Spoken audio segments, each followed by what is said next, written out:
કૂતરો કે કૂતરી, કૂતરો કે કૂતરી હડકાયો થાય ને,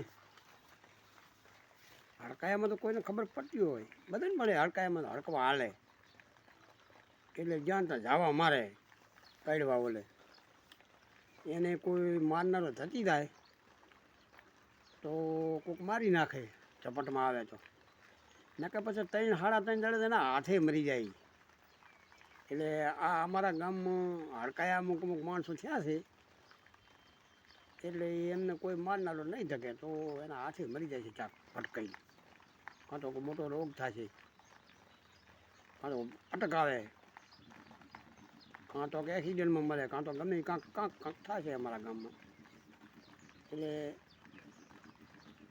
સમજી વિચારી રહેજો સમજણા, ના સમજણે તો ભાઈ હડકાયા થયા છે એટલું હડકાયા તો રહેવાના જ છે.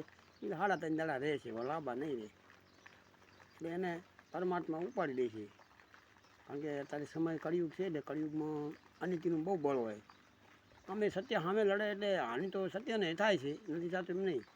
ભગવાન હતા એટલે ભગવાન હારે હાનિ ખૂબ થઈ હતી, પણ સામે દુશ્મનોનો દાટ વળી નાખ્યો હતો. એટલે આ ગામમાં અમારા ગામમાં દાટ વળી નાખી હવે હડકાયા થયા છે. હડકાયા બહુ લાંબા ના એટલે 3.5 દાડા હેંડે એટલે યાદ રાખજો હડકાયા કોણ થયા છે. જય ભગવાન માતાજી.